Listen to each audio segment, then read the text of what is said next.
Hello guys, kumusta? Pasensya na kayo na wala akong upload. Matagal ako lang upload guys kasi busy ako. Nandito yung mga amo ko. Kape tayo.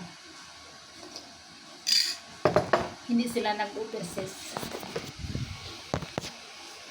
Ngayon nagkakape ako. Hindi man dito. Sinundo kasi yung anak sa airport, so wala pa. Hinihintay ko. Wala naman akong gagawin kasi tapos na ako kumain. May papakita pala ko sa inyo, may bago akong ginawa sa kwarto ko. Pumunta kasi kami ni Amo sa IKEA. May binili ako na lagayan damit ko. Kasi yung damit ko dati nakalagay lang yan sa box. Box na hindi naman karton. Tapos ito yung ginawa ko kanina. Ang tagal ko nag-assemble. Ang hirap. Nagkanda ano yung kamay ko. So ayan na yung aking lagayan. Ang ganda niya. Sa ako siya pero maganda yung pagkagawa niya. Tapos mayroon siyang zipper.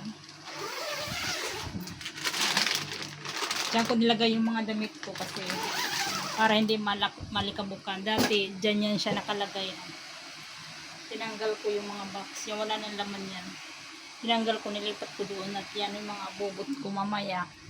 Pag nandito na sila, ayusin ko yan. Kasi ngayon malinis na siya. Ayusin ko lang yung pagka-arrange kasi hindi pa yan masyadong maayos. Kasi nga, kanina nagmamadali ako dahil baka dumating at ubusan ako. So ayan, pinako ko yan dyan yung isa para maganda naman tingnan. So yan ang nangyari sa aking kwarto. Medyo maganda na. Hindi na parang kulungan. Kulungan ng aso.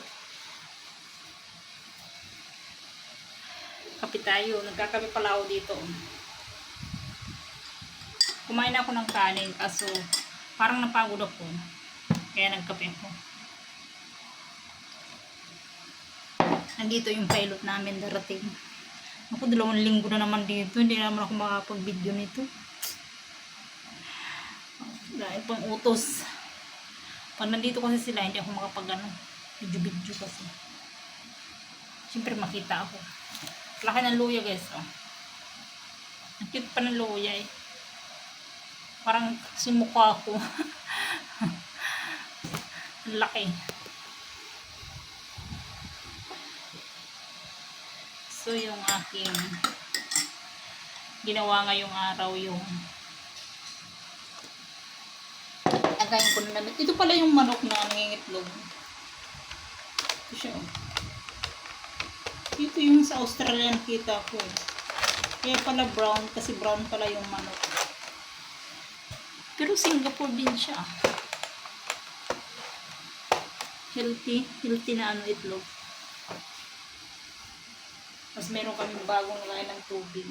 Yan, tatanggalin ko yung mamaya. Ito yung bago. Tinaob ko muna. Sinugasan ko. Mamaya ko yan isasalin kasi sinugasan ko muna siya kasi bago yung container. Meron pala ditong maingay. Air purified. Kasi maamoy dito sa loob kaya bibili ng ganyan. Sensitive yung ilong ni pilot. Kakahika daw. Sakit ng likod ko.